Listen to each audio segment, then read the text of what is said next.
Bueno, pues vamos a hablar de láser terapia. Yo pongo ahí láser con acento o láser, que sería eso, una sigla, es un acrónimo.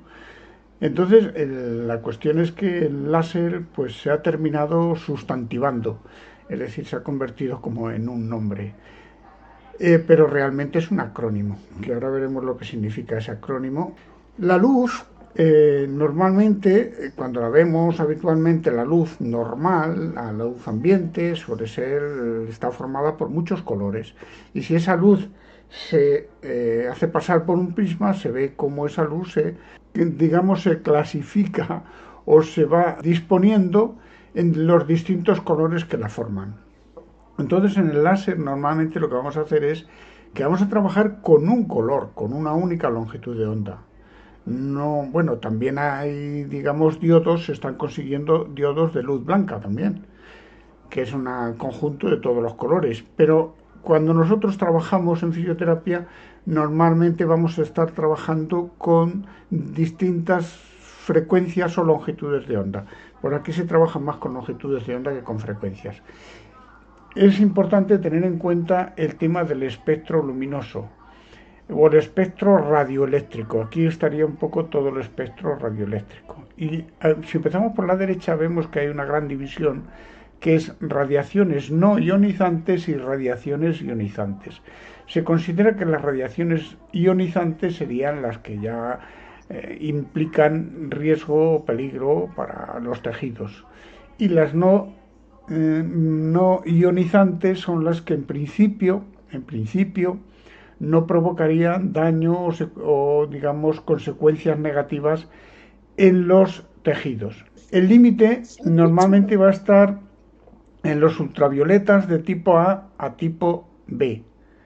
Entonces, ultravioletas de tipo A se pueden utilizar, los podemos utilizar como radiaciones no ionizantes, pero ultravioletas de tipo B y tipo C, ahí empiezan ya los problemas, los peligros, las quemaduras, ahí empiezan los riesgos de los rayos X, aquí empiezan los rayos cósmicos y demás. Aquí entrarían ya ondas de radiación, onda de cobalto y demás, ¿no? De esa parte nosotros ahí no la tocamos, pero sí podemos llegar a ultravioletas de tipo A.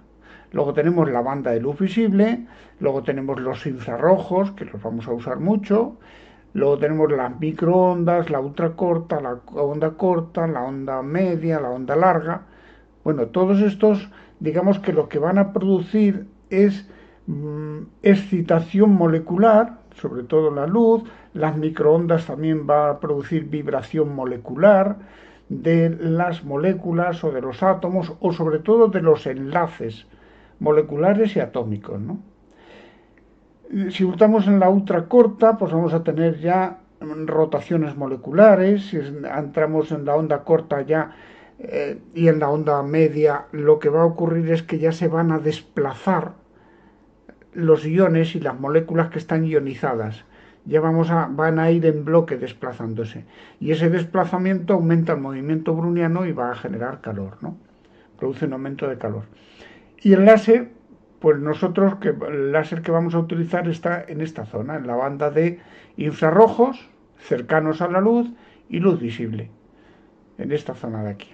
Las radiaciones no ionizantes son las que chocan contra la piel y, digamos, van a ser, la mayoría de ellas van a ser reflejadas, penetrarán más o menos.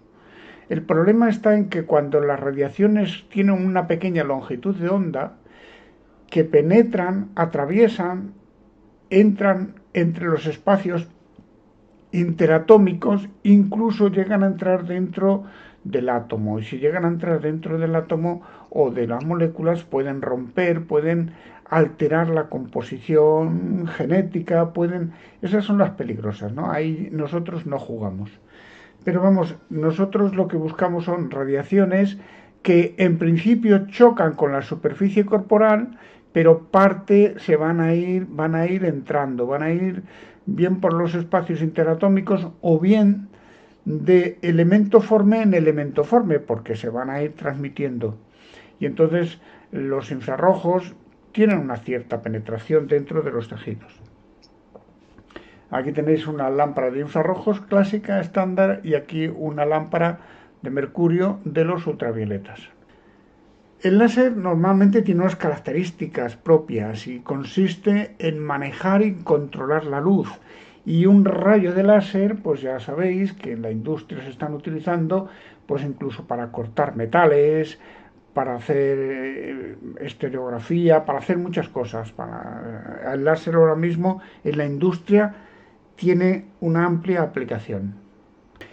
En el caso de daño ocular, según la longitud de onda, que hay que tener cuidado con los ojos, cuando se está trabajando cerca de los ultravioletas, el daño se produce en la conjuntiva y en la córnea. Pero cuando se trabaja con infrarrojos, el daño se produce ya dentro, en la retina. Hay que tener cuidado sobre todo con daño en la retina, que es con lo que nosotros vamos a trabajar habitualmente. Vamos a trabajar mucho con el rojo y con el infrarrojo. Significado de este acrónimo: significa luz amplificada estimulada por emisión de radiación láser. También existe el MASER, que es microonda amplificada estimulada por emisión de radiación. O sea que esto es como una tecnología que consigue manejar la luz de determinadas formas. Consigue que la luz tenga unas propiedades específicas diferentes a la luz normal. Vamos a utilizar mucho los prefijos y múltiplos y divisores como kilo y mili. Kilo para, claro, 1000 veces mayor, o 1 por 10 elevado a la 3, mili 1 por 10 elevado a la menos 3, mega, micro. Mega es 1.000.000 mayor y micro 1.000.000 menor. Luego vamos a tener giga y nano. Giga 10 elevado a la 9, 1 por 10 elevado a la 9, y nano 1 por 10 elevado a la menos 9.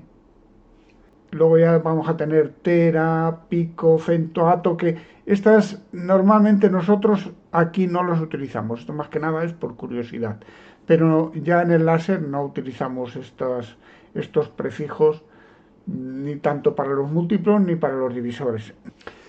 La banda de la luz normalmente, bueno, aquí lo tenéis un poco por curiosidad, las bandas de la luz del violeta, del azul, del verde, el amarillo, el naranja y el rojo. Pero en el caso de que trabajemos con el infrarrojo, vamos a tener infrarrojo de tipo A, que es el que más vamos a usar, y a veces nos metemos en el infrarrojo de tipo B, 1400, 1300, sobre todo hay un láser de CO2 que ya se mete en esta banda de aquí. Pero los láseres que nosotros vamos a utilizar van a estar en infrarrojos de tipo A, entre 770 y 1400 nanómetros. Y también tenemos algunos láseres en fisioterapia, porque luego también en estética se utilizan láseres también de otro tipo, metiéndose en el verde, amarillo y demás. Pero nosotros vamos a utilizar sobre todo en la banda del rojo, 632 nanómetros habitualmente. Y recordar que cuando hablábamos de radiofrecuencia y de altas frecuencias, decíamos que la frecuencia por la longitud de onda es igual a la velocidad de propagación de las ondas electromagnéticas, que por defecto se toma que son 300 millones de metros por segundo o 300.000 kilómetros por segundo. Entonces, claro, la frecuencia muchas veces va a ir en gigahercios y la longitud de onda en nanómetros de longitud de onda. Por eso en el láser se habla mucho de los nanómetros. Habitualmente vamos a trabajar con la longitud de onda más que con la frecuencia. Se usa frecuencia, pero se usa frecuencia cuando es pulsado, pero no para referirse a esta longitud, a la frecuencia de esta longitud de onda. Porque cada longitud de onda tiene su frecuencia, pero aquí va a estar en gigahercios, a nivel de gigahercios. Normalmente esta no se refiere, se habla de la longitud de onda. Características de la luz láser. Normalmente es de alta potencia, no tiene divergencia, en principio, en teoría, pero luego en la práctica sí. Es coherente, ahora veremos qué es eso de la coherencia, y es monocromática, en principio, aunque ahora ya claro, los primeros láseres eran monocromáticos, solamente era una longitud de onda, ahora ya se están mezclando los láseres, se están mezclando distintas longitudes de onda y se pueden conseguir, hay diodos que emiten en varias longitudes de onda, o sea que ya se está mezclando todo esto.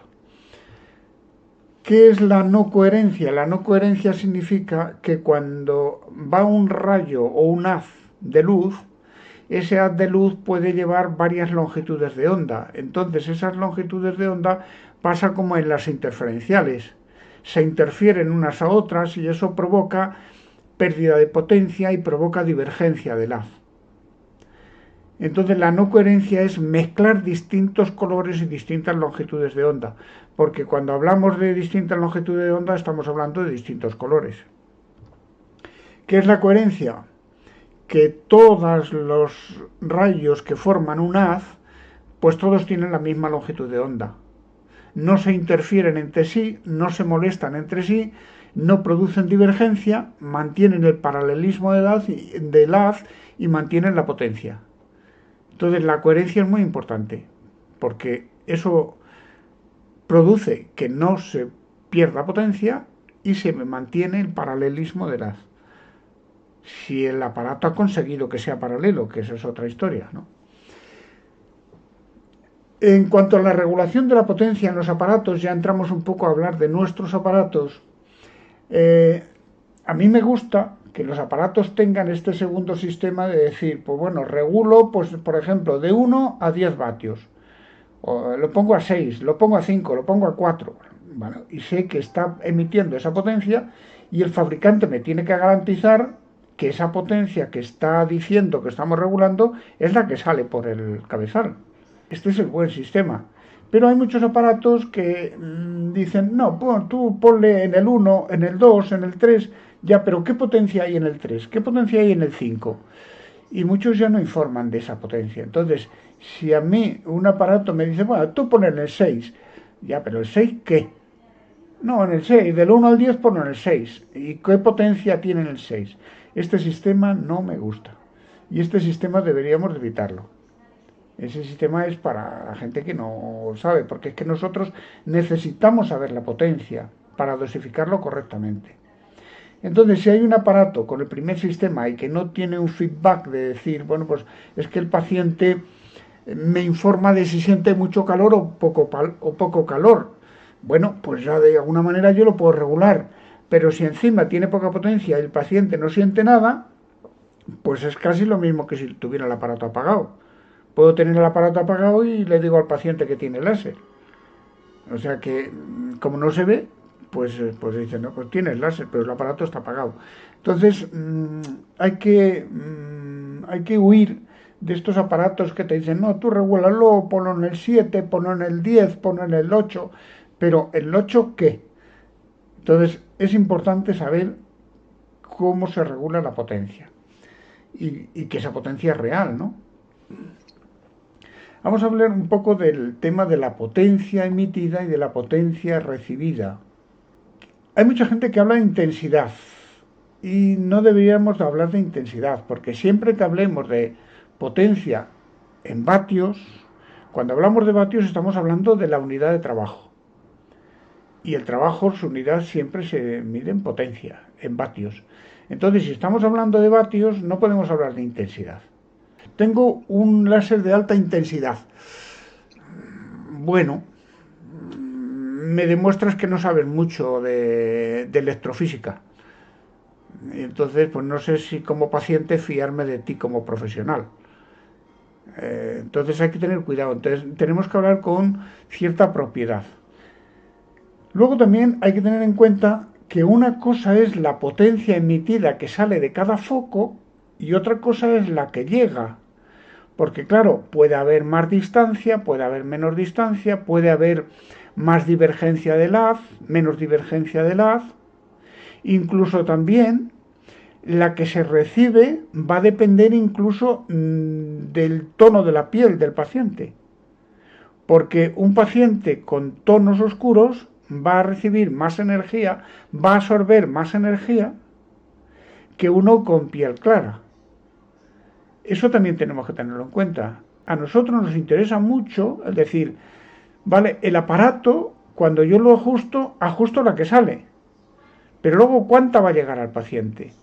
Y los cálculos que nosotros tenemos que hacer es con la potencia que llega, no con la que sale. La que sale hay que tenerla en cuenta y saber si el haz diverge, si no diverge, si está muy lejos, si está muy cerca. Y lo que a nosotros nos importa es la que llega, la que recibe el paciente. Esa es la que tenemos que luego utilizarla para los cálculos. Es muy importante tener claro este concepto de que una cosa es lo que emite la máquina y otra cosa es la que tenemos que tener en cuenta, que es la que emite la máquina sometida a cálculos porque es la que recibe el paciente. Y la que recibe el paciente es la que tenemos que calcular, la que tenemos que utilizar para cálculos. Y esto es muy importante. La ley inversa al cuadrado de la distancia, que dice que según vamos aumentando unidad de longitud por unidad de longitud, aumenta la superficie cubierta al cuadrado de la distancia. Eso en el láser no se cumple. Y en la luz normal tampoco se cumple, salvo en determinadas circunstancias. Tiene que haber un ángulo concreto de divergencia.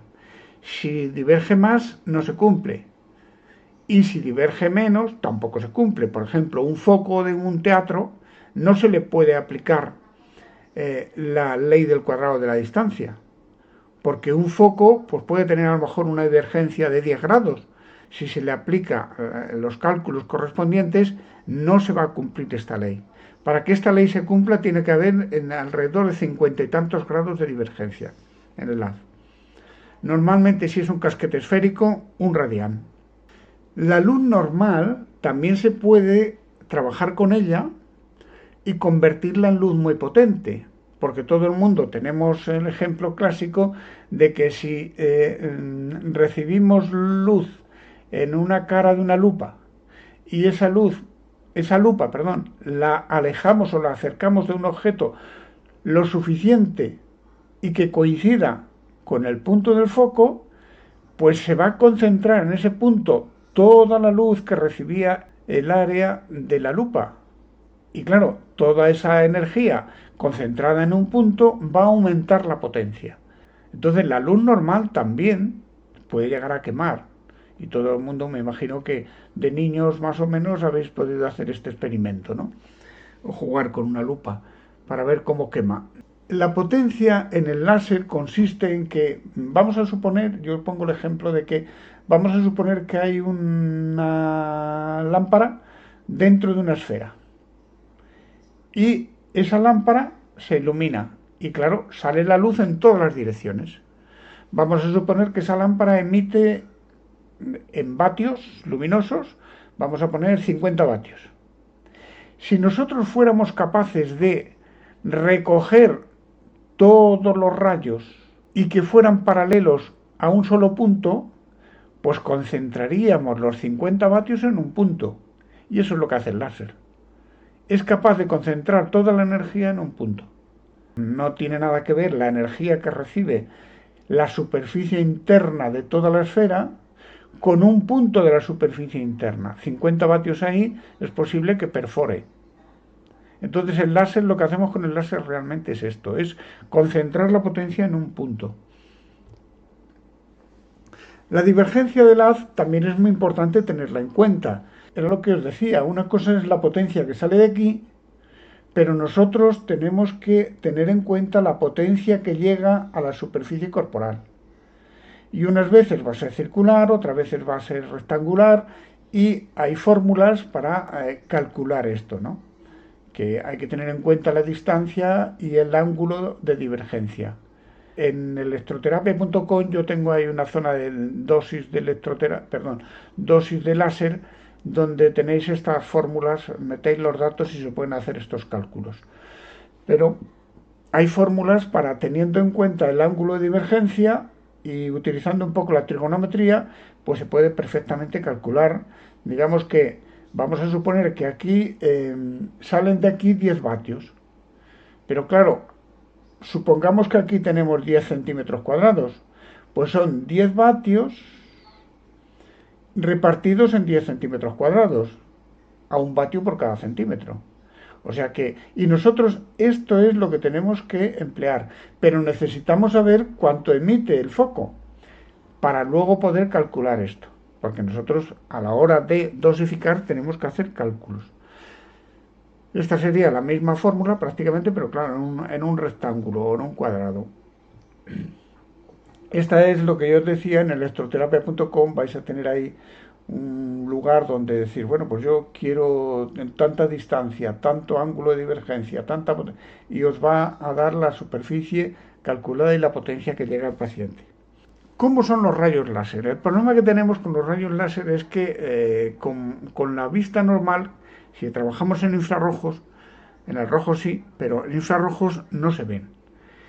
Y es interesante que utilicéis cámaras digitales como sobre todo cámaras antiguas, las viejas cámaras digitales o de teléfonos antiguos, porque hay algunos teléfonos modernos que ya tampoco ven el infrarrojo porque tienen filtros, pero normalmente las cámaras digitales suelen ver el infrarrojo, se meten un poco en el infrarrojo. Entonces, si estáis trabajando con un infrarrojo relativamente cercano al rojo, pues suelen verse. Y muchas veces es importante utilizar una cámara digital para ver el haz, cómo es. Porque hay aparatos que informan, pero hay otros que no. Y entonces, unas veces son circulares, otras veces son hexagonales, otras veces son alargados. Y es importante saberlo y decir, bueno, qué superficie tiene el haz y qué superficie cubre y cómo es. Porque muchas veces, ahí tenéis un cabezal, un ejemplo, todo el mundo se piensa que, bueno, va a ser un punto circular. Pues resulta de que no. Resulta de que es un rectángulo. Y es importante que tengamos esto en cuenta. Y si tenemos un láser que no nos informan bien de todos sus parámetros y todas sus características, pues nosotros tenemos que empezar a investigar, a ver cómo es realmente, para entender qué es lo que está pasando ahí. Porque por ejemplo, sería muy interesante decir, bueno, pues si voy a tener que hacer aplicaciones a lo largo de un tendón, pues me interesa colocar la parte larga del rectángulo siguiendo el trayecto del tendón, porque así voy a cubrir más y puedo incluso separarme un poquito más, tenerlo en cuenta. ¿Y cuánto puedo alejarme de la piel y cuánto se pierde, qué divergencia tiene? Podemos hacer estudios. Yo os sugiero que hagáis estudios de este tipo cuando trabajéis con un láser que no conocéis bien sus características. ¿Qué láseres tenemos? Tenemos el típico láser de gas, que es un tubo donde se produce una descarga eléctrica y esa descarga eléctrica provoca que se ilumine el gas y emita fotones. Y esos fotones en los extremos del tubo, en las caras, digamos, paralelas, tiene unos espejos y uno de los espejos tiene una semitransparencia y esa semitransparencia permite que salga un haz y en este caso se mantiene muy paralelo. Estos de tipo de gas mantienen el haz muy paralelo, apenas tiene divergencia. Sin embargo, los de diodo suelen tener divergencia. Los de diodo, como veis, son dos minerales de tierras raras que suelen tener por la parte de atrás un espejo y por la parte lateral es un espejo. Se produce la luz de forma alargada, es sometida a una lupa, un conjunto de lupas, y luego esas lupas lo coliman, y aquí tenéis, por ejemplo, un cabezal con una lupa que emite, además este es de mucha potencia, y emite, que este era circular, concretamente este es circular. Entonces, los de diodo suelen ser alargados, a no ser que se haya modificado y se haya depurado el haz. Los de gas normalmente son los de helio-neón y de CO2. El helio-neón trabaja en el rojo, en 632 nanómetros, y los de CO2 llegan incluso a 1600 nanómetros de longitud de onda. Los de CO2 tienen mucha potencia y los de helio-neón tienen muy poquita potencia. Los de helio-neón suelen utilizarse para guía. Normalmente trabajan como continuo, pero pueden hacerse pulsado. El de helio-neón, si queréis que merezca un poco la pena utilizarlo, se puede usar para acupuntura y en puntos muy pequeños y muy concretos. Ahora, el de CO2 tiene mucha potencia y ese no se puede utilizar en forma puntual. Si se utiliza en forma puntual, hacéis un agujero al paciente. Ese tiene que ser en forma de barridos. El de diodo. Pues el de diodo, pues el típico era el de arsenuro de galio, que trabaja en el rojo y en el infrarrojo, desde 700 a 850, 900 y pico también.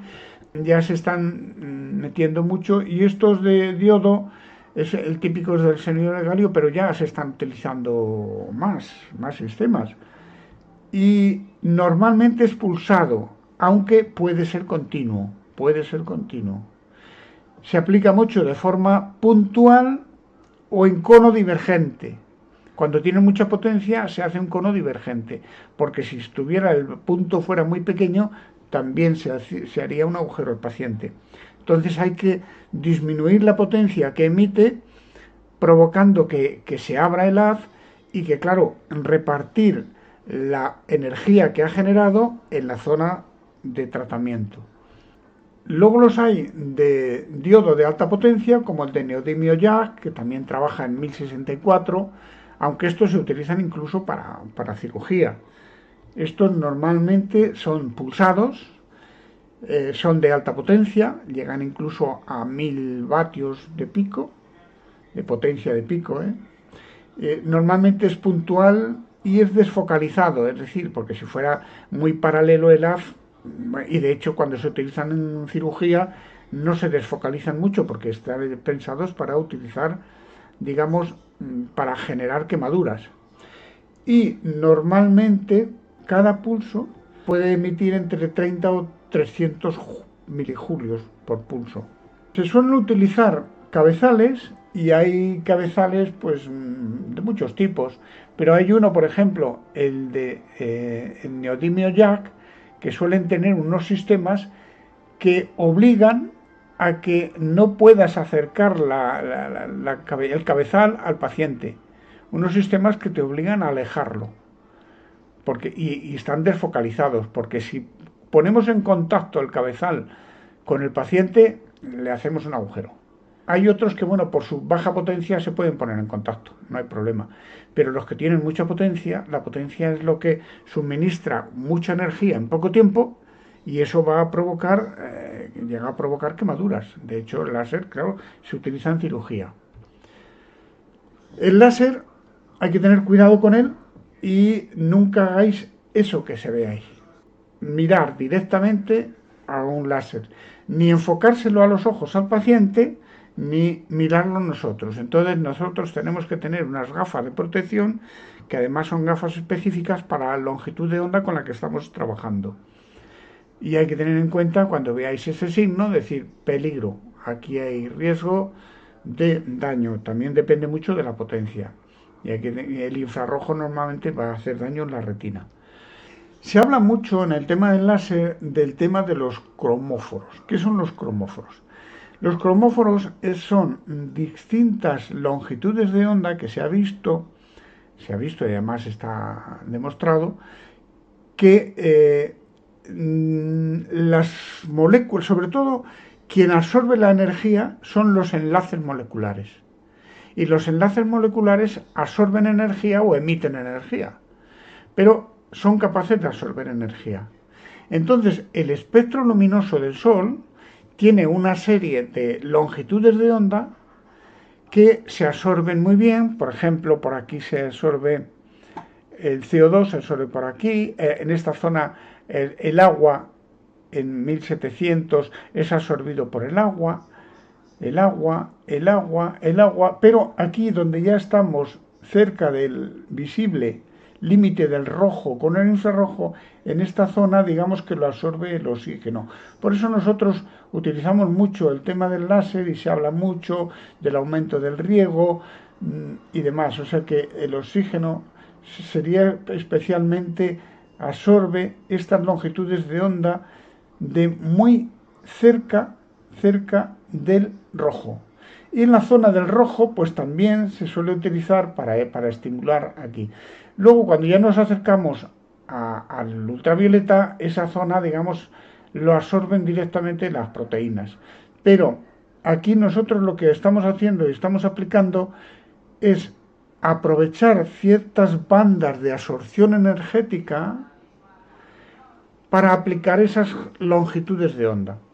Y esto no es así porque sí, eso está demostrado y está visto cuando se hace una espectroscopia de infrarrojos, por ejemplo, donde se ve que al aplicar una banda de infrarrojos, pues al hacer una espectroscopía o espectroscopia, normalmente se ve cómo los enlaces aquí en esta zona, en estas longitudes de onda, bueno, esto no está, digamos que hay aquí una traducción del número de onda en centímetros elevado a -1, es una forma de medirlo, pero aquí estarían las longitudes de onda cercanas al rojo y aquí estarían las lejanas al rojo. Entonces fijaros que los enlaces de OH, HC, estos enlaces del hidrógeno, aquí hay una zona donde se absorbe muy bien esa energía. En esta zona se absorbe poca energía, pero bueno, hay alguna. Pero luego fijaros aquí el C con el oxígeno, el C con el nitrógeno, los enlaces de carbono.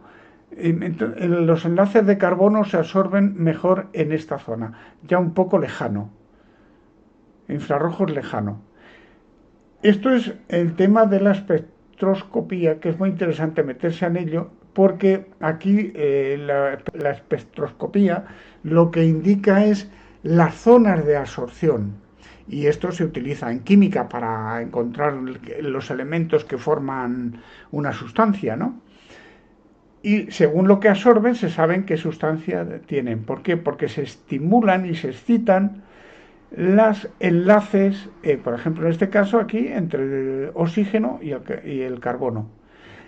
Si estimulamos con el láser esto, pues estamos estimulando también esos enlaces y estamos provocando agitación molecular y estamos generando calor dentro del organismo. Esta curva lo que representa sería la luz de una lámpara normal de infrarrojos. Esto indicaría el láser de CO2 con mucha potencia. Y la lámpara también, la lámpara estándar tiene mucha potencia. Pero si ya nos venimos a los láseres de diodo de 700 y pico, 800 y pico, baja la potencia, aunque ya tenemos buenas condiciones, pero estamos muy cerca del rojo. Y luego ya el rojo, si nos metemos en el rojo, normalmente tenemos láseres de muy poca potencia. Pero la lámpara de infrarrojos normal, la estándar, en esta zona de infrarrojos, casi un infrarrojo de tipo A y B, tiene muchísima potencia. Es muy potente. Y claro, yo con esto lo que os quiero plantear es, que luego al final insistiré en ello, ¿qué es mejor? ¿Tener una lámpara de infrarrojos o tener un láser? De momento lo dejo ahí. Sí que hay el láser, digamos, que va a trabajar con estas zonas que decíamos aquí, porque normalmente los láseres están pensados para esas zonas de absorción. Las longitudes de onda de los láseres están pensados para esas zonas de absorción. Pero claro, y si trabajamos con una lámpara que emite una amplia gama de longitudes de onda, un amplio espectro, vamos a cubrir todas esas zonas también. Lo que pasa es que va a haber otras que sobran.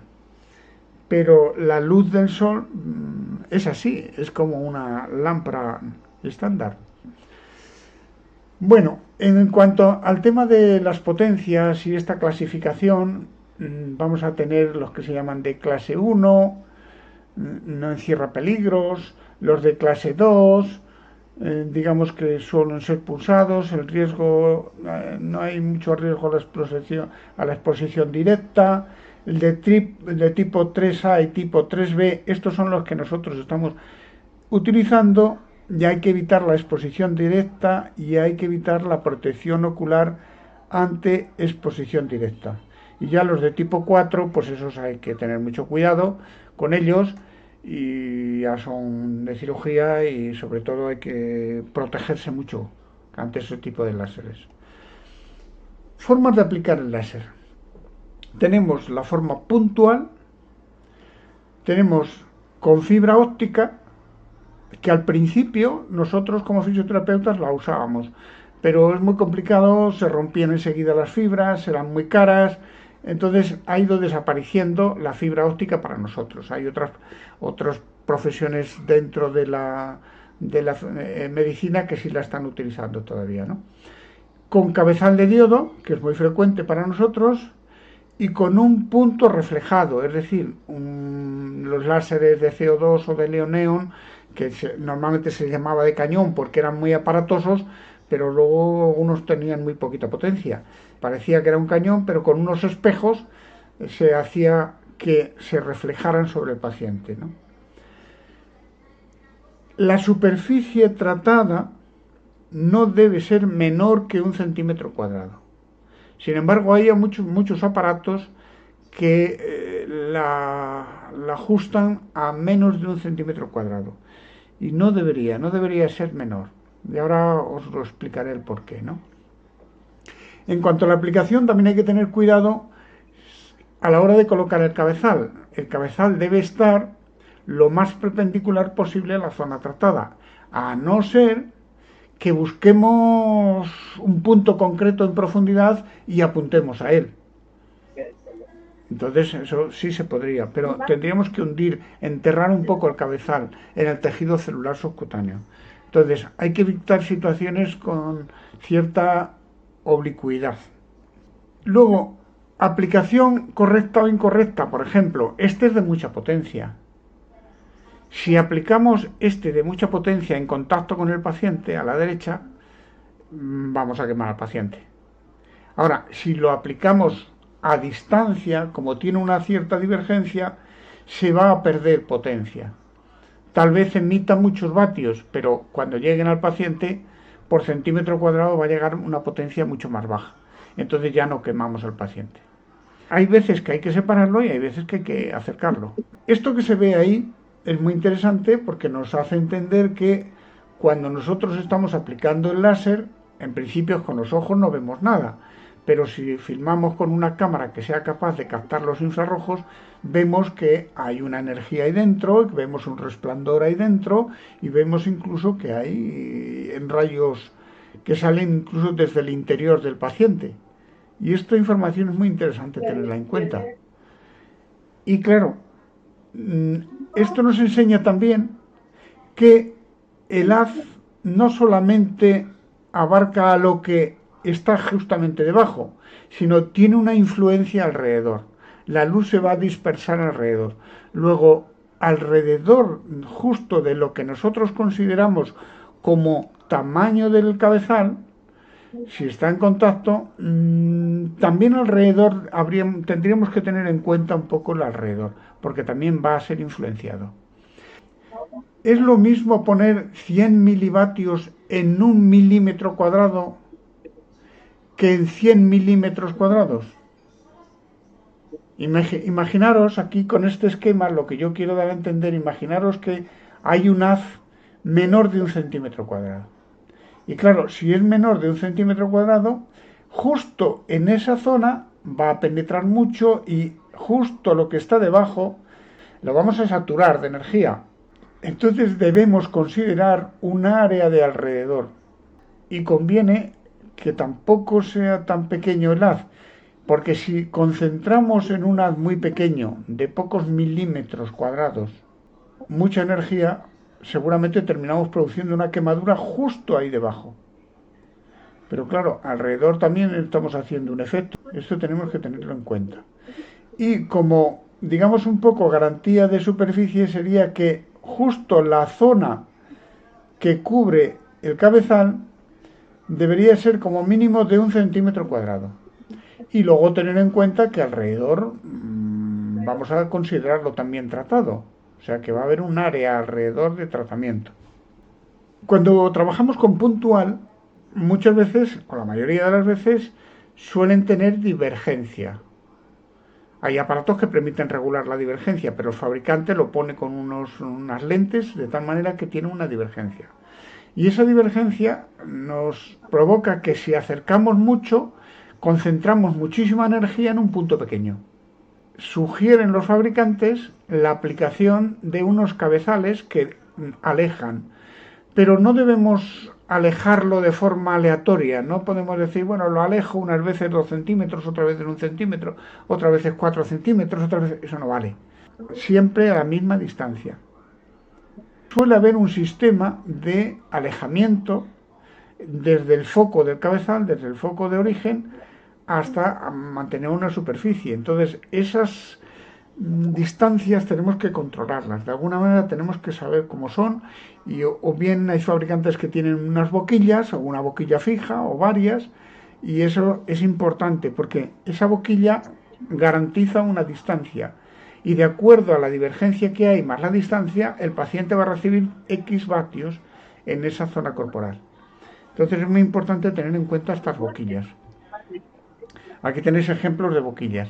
Tenéis sin boquilla, con una boquilla corta y con una boquilla más larga. Estos serían los llamados de cañón, que es decir, suelen ser de gas, que ahí dentro se forma un haz, y ese haz, mediante espejos, es redirigido al paciente. Y esos espejos son móviles y forman figuras sobre los pacientes. Aquí tenemos, mirad, este es uno, últimamente es uno moderno, hace poco he tenido esta información, es uno láser con 5 longitudes de onda. Entonces ya superponen 5 longitudes de onda. Y en estas pues utiliza 650 nanómetros, 810, 905, 980 y 1064. Entonces, el aparato luego podemos elegir unas u otras o todas a la vez. O sea que ya se están haciendo muchas variantes sobre el tema de las longitudes de onda. Y fijaros que este cabezal tiene aquí una boquilla que aleja. Porque claro, cuando se trabaja con potencias altas, normalmente hay que alejarlo de alguna manera y hay que dispersar esa energía, porque si acercamos el cabezal justo al paciente, lo quemamos. De este aparato tiene distintas... Fijaros una cosa que llama la atención. Tiene 300 vatios de pico. 300 vatios de pico. Pero luego, claro, digamos, utiliza, dependiendo de los ajustes que se hagan, se puede quedar en una potencia eficaz mucho menor, aunque a un máximo de 31 vatios. A un máximo de 31 vatios. Aunque fijaros que cuando trabaja con 31 vatios, solamente trabaja esta longitud de onda, esta y esta. O sea que no todas trabajan a la vez. Hay algunas donde sí trabajan, bueno, no todas trabajan a la vez. Fijaros que ya 300 vatios, dices, una brutalidad, 300 vatios, pero es potencia de pico, que luego cada pulso normalmente va en nanosegundos, la anchura es de nanosegundos. Esta potencia media o eficaz normalmente depende de esta fórmula, que es decir, la potencia eficaz es igual a la potencia de pico por el tiempo del pulso, que hay que ponerlo en segundos, no en nanosegundos. Hay que pasarla en nanosegundos, 0,00, muchos ceros, y los nanosegundos que indique el fabricante. Y la frecuencia tiene que ir en hercios, porque aquí, digamos, estos van a ser pulsados. Aquí el fabricante, digamos, que no indica la frecuencia. Digamos que teníamos que formas de aplicar el láser en barridos, barrido de puntos, barrido de líneas y en cono divergente. Esta es la forma normalmente, sobre todo cuando es continuo, hacemos barridos de un punto con los barridos o en cono divergente. Esto sería puntual de Lioneon, que sería un punto, o hacer un barrido de puntos. Varios puntos o una línea. Una línea que cubre una superficie. Esa línea va muy rápida, de tal manera que prácticamente se ve, en tiempo real, se ve una superficie cubierta. Aquí tenéis un láser de CO2 que se está preparando y digamos que la terapeuta tiene que tener también las gafas. En principio hay una guía roja y esa guía, luego cuando esté trabajando el CO2, que es infrarrojos, se va a superponer sobre ese. Entonces nosotros a lo que ajustábamos era la línea esa, que va avanzando, regulábamos la superficie, la distancia, para hacer cálculos y saber la potencia que recibe el paciente. Y en el momento en que va a empezar a emitir, hay que protegerse, los ojos, el paciente y nosotros, y empezar a emitir, y el paciente con este sentía calor. Este es un láser de CO2. El cono divergente pues es para dispersar la energía, porque si lo acercamos mucho quemamos. Este también es de diodo y de cono divergente. Mirad este láser y fijaros en una cuestión. Este es un láser que tiene 5 vatios de potencia eficaz.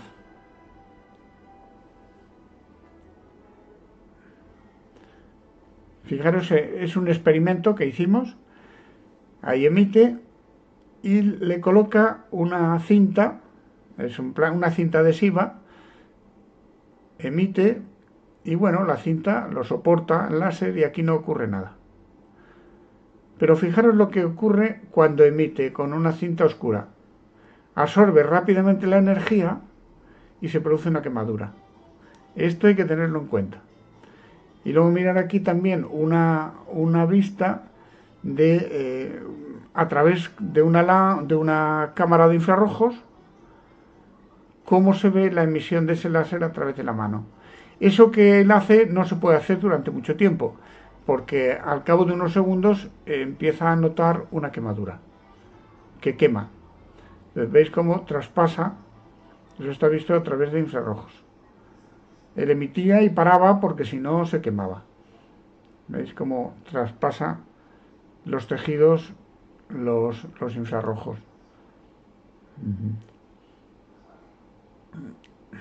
Bueno.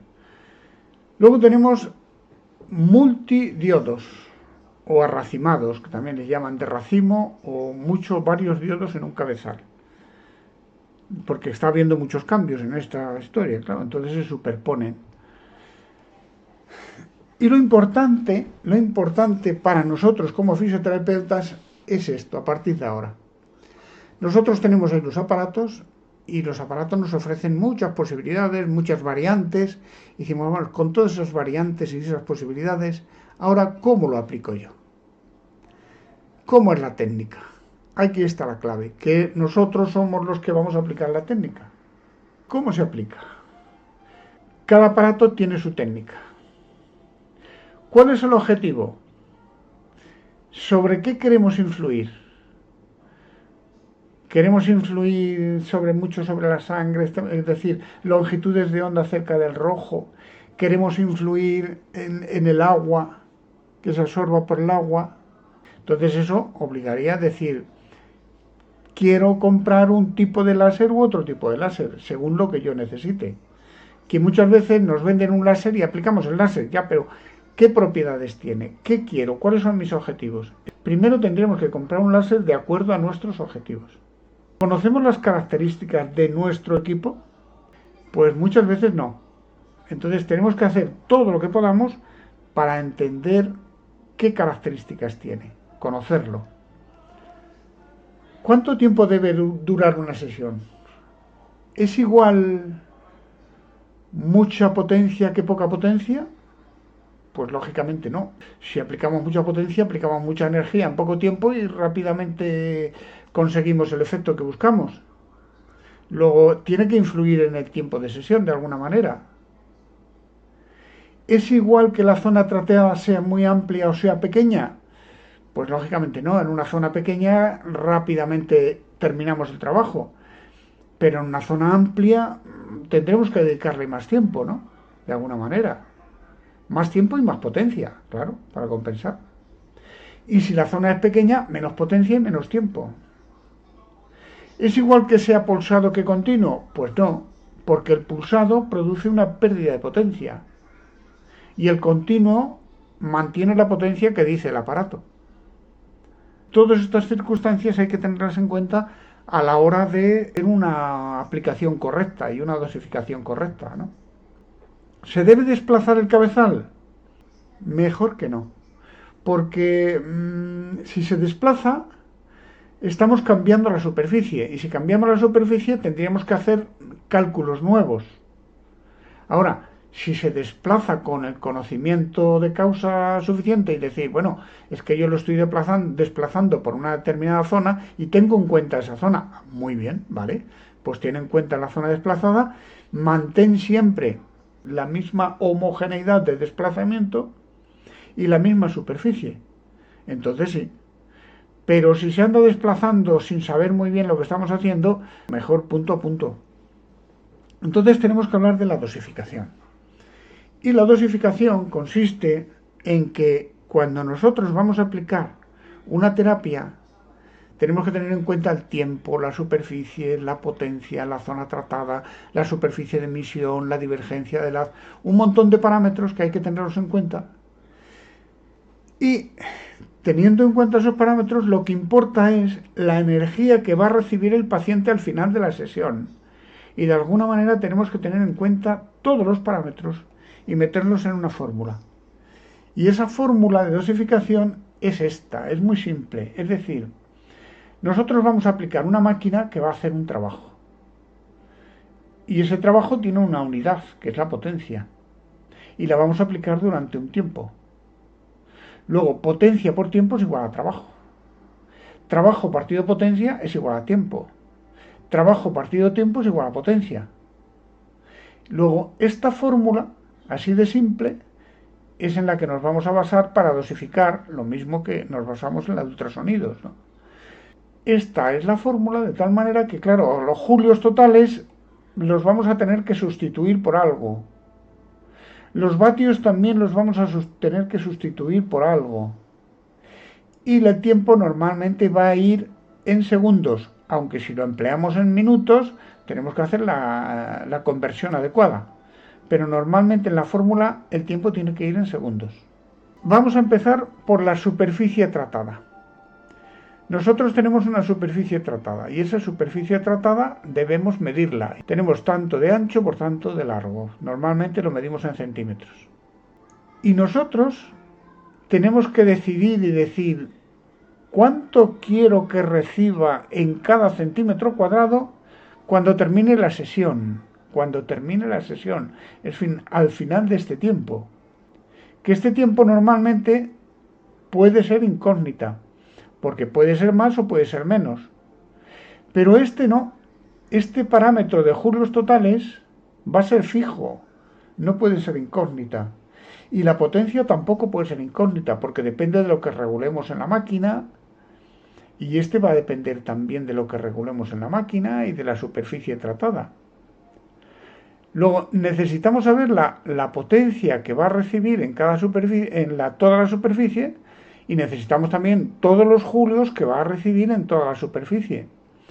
Si nosotros multiplicamos los julios que va a recibir en cada centímetro cuadrado por todos los centímetros cuadrados de la superficie tratada, vamos a tener la J total, vamos a tener los julios totales. Luego ya tenemos por qué sustituir la J.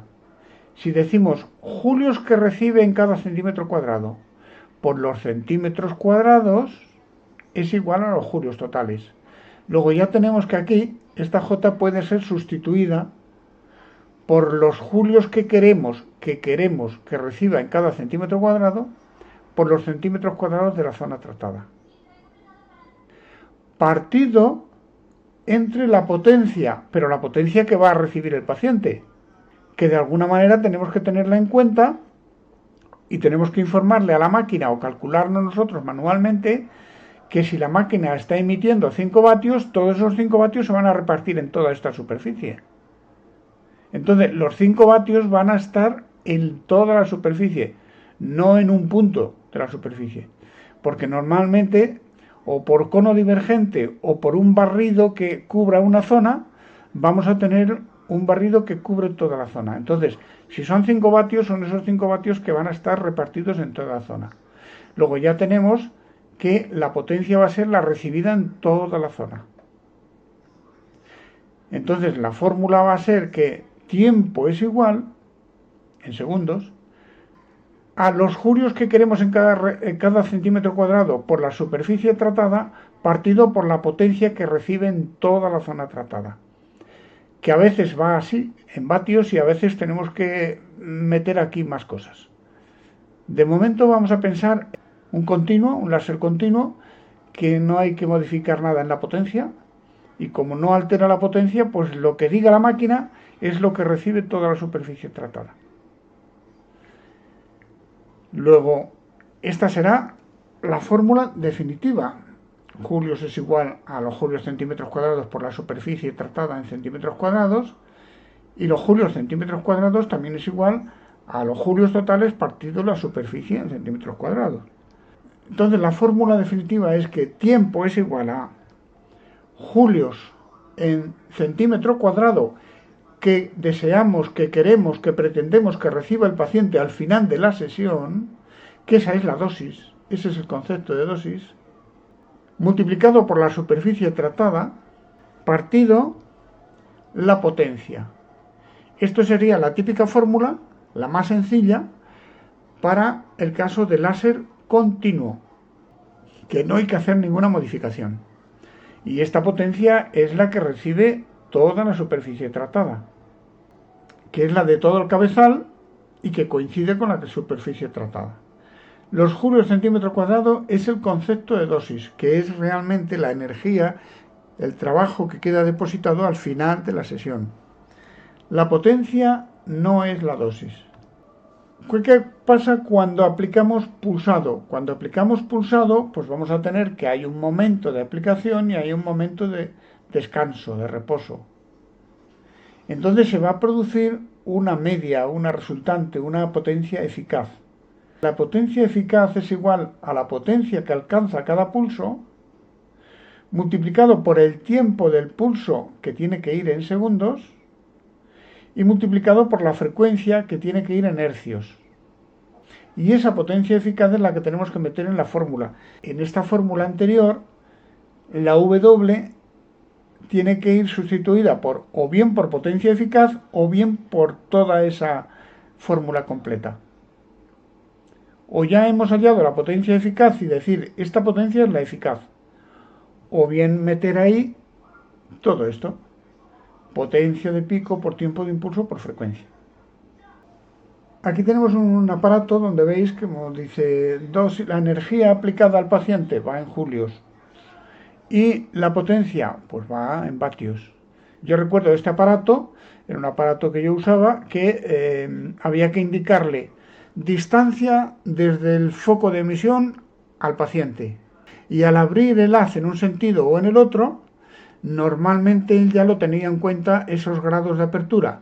Entonces, sabiendo la divergencia del haz de apertura en el largo y en el ancho, y sabiendo la distancia, él podía calcular el área del paciente tratada. Esta potencia emitida coincide con la potencia del área tratada. Y esta es la que se decide y dice, yo quiero que en cada centímetro cuadrado reciba 30 julios, 40 julios, 20 julios, 5 julios. Y entonces el aparato está trabajando el tiempo suficiente para que se vayan acumulando estos julios centímetro a centímetro hasta que llegue aquí. Y cuando llegue ahí, para. Esta es una calculadora, digamos, que tengo yo ahí también en electroterapia.com. Vais a tener calculadoras de este tipo para hacer cálculos de dosificación del láser, con el pulsado y con el continuo.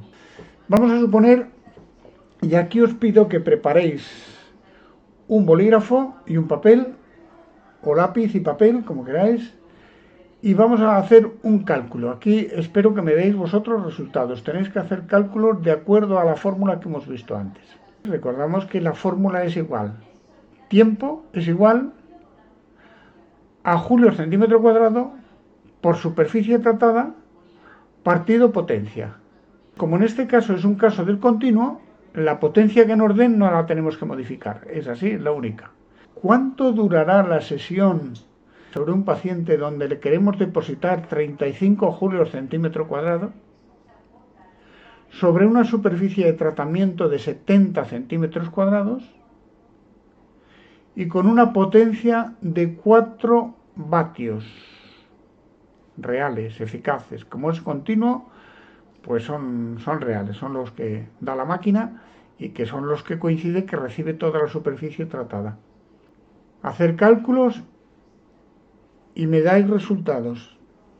Esto normalmente lo tienen los aparatos dentro, pero nosotros tenemos que saber hacerlo. Entre otras cosas, para saber si el aparato que estamos usando se equivoca o no se equivoca. Porque hay muchos aparatos de láser que tienen errores, ¿eh? ¿Alguien tiene resultados? Buenas tardes, 10 minutos y A, 12 segundos. a ti te da 10 minutos. 10 minutos 21 me daba a mí. Sí, 613 segundos. Pues eso sería una sesión de láser con estas características, con 4 vatios.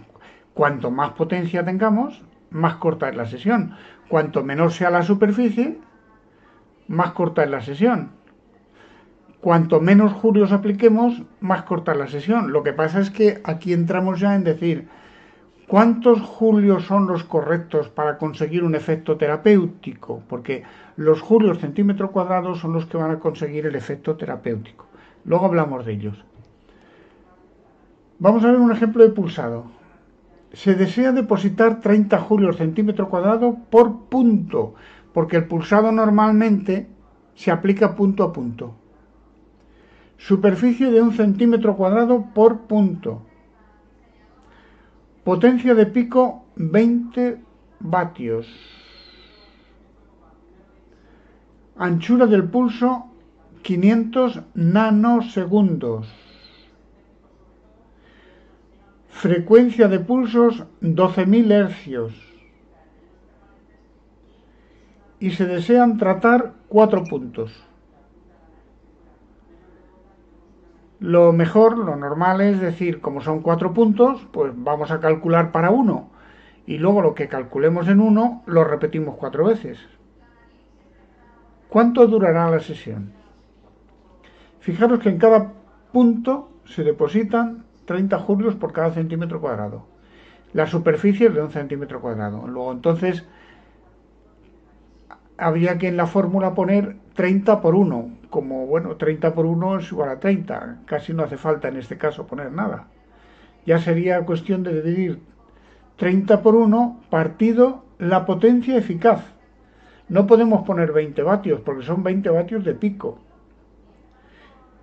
Porque está sometido a esa fórmula que decíamos que la potencia eficaz es igual a la potencia de pico por el tiempo de impulso y por la frecuencia. Y esto se nos complica porque, claro, tenemos que poner 20 vatios de pico por 500 nanosegundos, es decir, 5 elevado a menos 9. Hay que poner 0,8 ceros, un 5, y luego multiplicarlo por 12.000.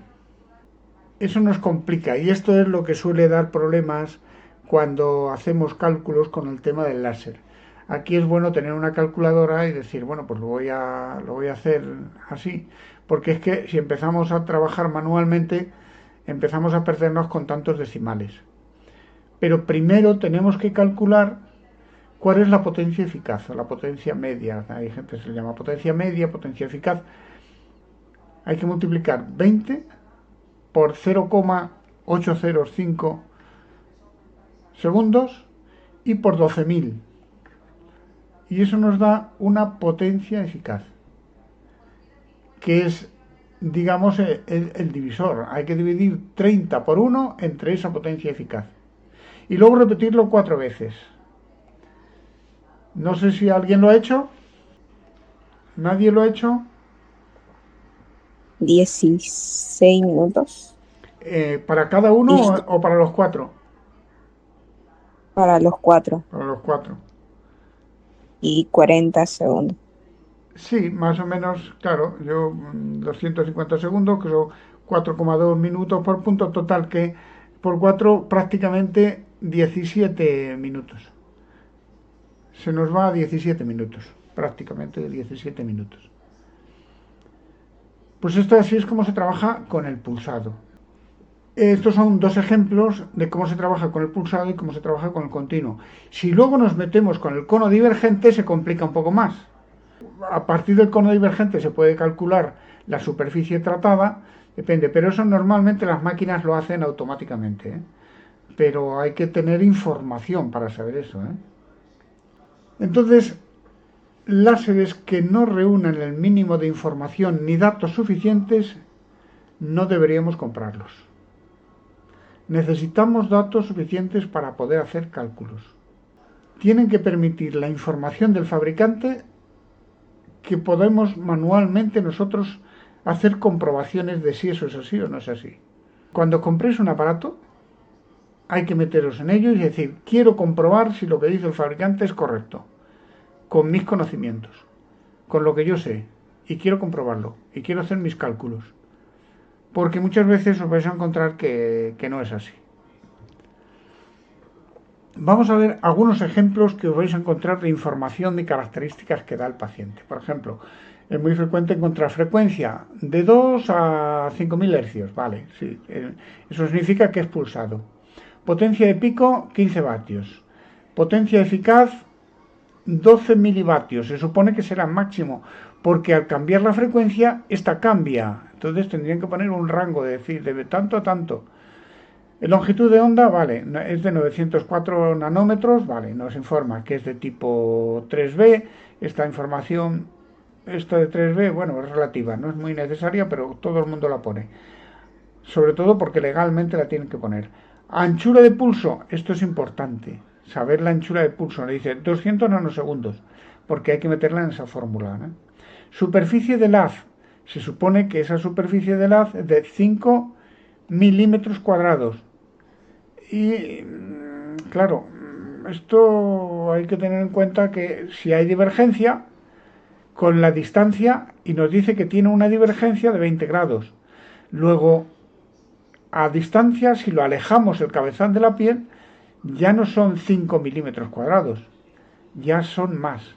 Entonces hay que tener en cuenta y saber esta divergencia y aplicar fórmulas y saber que, por ejemplo, a 4 centímetros de distancia entre el cabezal y la piel, pues tenemos una superficie X y tenemos que aplicar las fórmulas que vimos al principio para saber cuál es la superficie tratada y cuál es la forma también. Deberían de incluir cuál es la forma del haz, si es circular o es alargado. Otro, de 2 a 5000 hercios, bien. Frecuencia, potencia de pico 25 vatios. Potencia eficaz 25 milivatios, se supone que será en máximo, al máximo. Longitud de onda también de 904, de 3B, 200 nanosegundos, 5, y este tiene 32 grados de divergencia. 32 grados de divergencia. También, claro, sale con 5 milímetros cuadrados, pero 32 grados, lo cual significa que si aquí nos alejamos mucho, se abre mucho el campo de trabajo, de influencia, ¿no? Y se pierde mucha potencia también. Otro ejemplo, fijaros que este llega de 2 a 30.000 hercios, 16 vatios de pico, eficaz 81,6 milivatios, se supone que el máximo, porque esta frecuencia va a influir en la potencia. Aunque depende de este dato de aquí, que ya veremos ahora en un caso más adelante cómo depende. La longitud de onda 904, 3B, anchura del pulso es fija de 170 nanosegundos, Superficie eficaz 12,5 milímetros cuadrados, y va a depender de que lo acerquemos mucho o lo alejemos para que la superficie cambie, porque tiene 32 grados de divergencia. Otro, frecuencia de 2 a 5000, muy frecuente, pero fijaros en este que hay una cosa curiosa. Potencia de pico 4 por 18 vatios, es decir, tiene 4 diodos y cada uno emite 18 vatios. En total, 72 vatios de pico, porque se suma la de los 4. Entonces, la potencia eficaz es también 4 por 14 milivatios. Total, 56 de los 4. También trabaja en 904 nanómetros. Es de tipo 3B y trabaja en una anchura de pulso fijo de 150 nanosegundos. La anchura, digamos, del haz es de 1 centímetro cuadrado, pero como tiene una divergencia de 20 grados, con la distancia aumenta este tamaño. Y tenemos que saber cómo calcularlo, ¿vale? Pero son parámetros suficientes como para poder hacer los cálculos y dosificar correctamente. Otro, frecuencia de 1 a 10 kilohercios. 100 milivatios en continuo. Es decir, este tiene la opción de pulsado y de continuo, pero dice que 100 milivatios en continuo. Esta es potencia real. Pero luego, como potencia eficaz, dice que tiene 100 milivatios al 75, al 50 y al 25%. O sea que la potencia lo que hace que es que el continuo lo convierte en pulsado, pero claro, lo puede reducir al 75% de 100 milivatios al 50% del 25%. Longitud de onda. Tiene dos longitudes de onda, de 780 y de 650 nanómetros.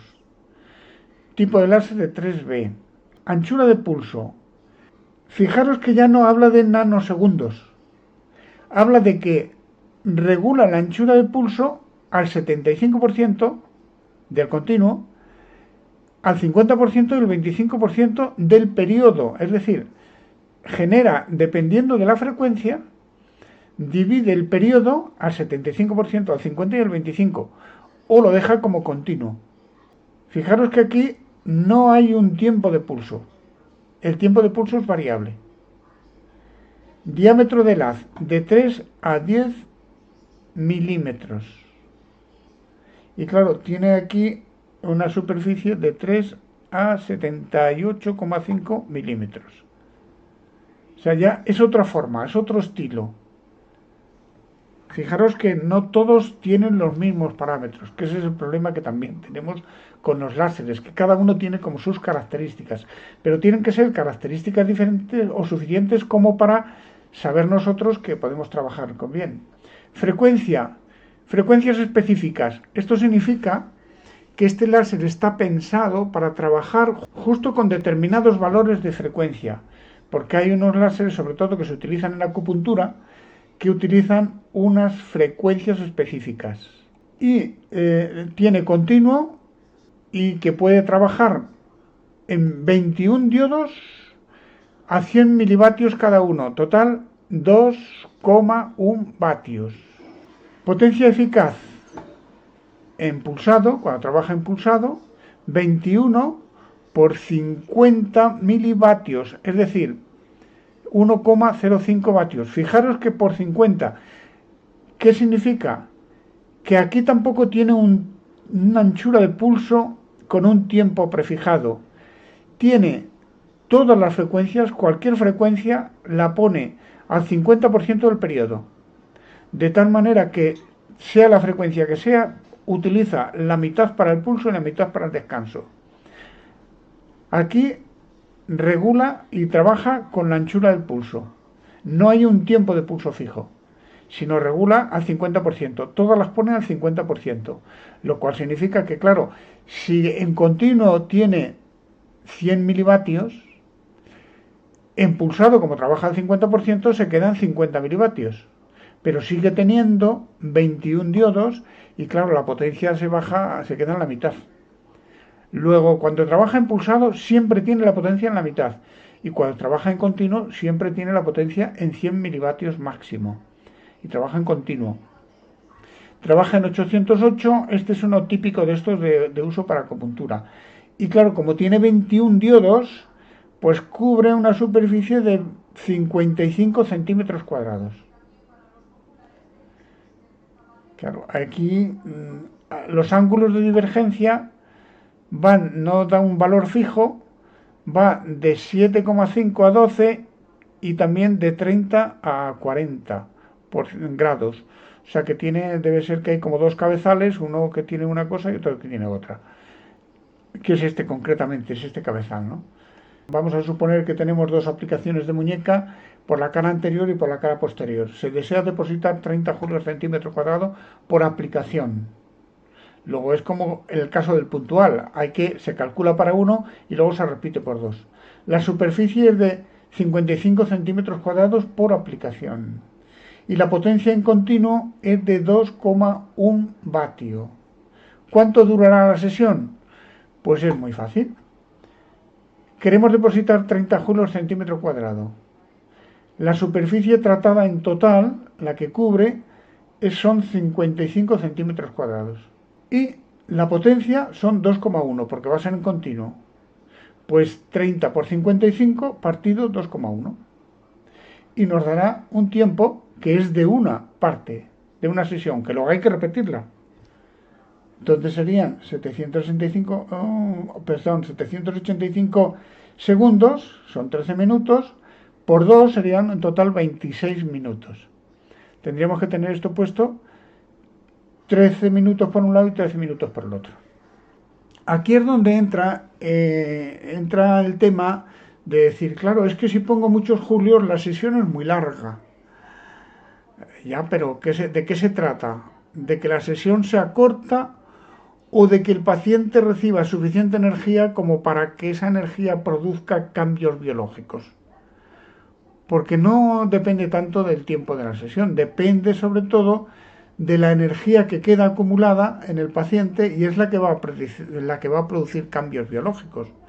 Entonces, lo importante es la energía que queda depositada sobre el paciente y que es la que va a producir cambios biológicos. ¿Que el tiempo tiene que ser mucho? Pues ¿qué le vamos a hacer? Soluciones, que el aparato sea más potente. Pero claro, si el aparato es más potente, suelen ser más caros. Hay que combinar qué es lo que queremos y qué buscamos y qué pretendemos. Esta es una pantalla típica donde aquí tenéis, se regulaba la potencia, los julios y fijaros cómo aquí había que indicarle al cabezal la distancia que había entre el cabezal y la superficie del paciente. Y de acuerdo a la divergencia, pues automáticamente el aparato calculaba la superficie y la potencia que recibía el paciente. Esto es una pantalla de un láser típico de estos de diodo, un cabezal de diodo.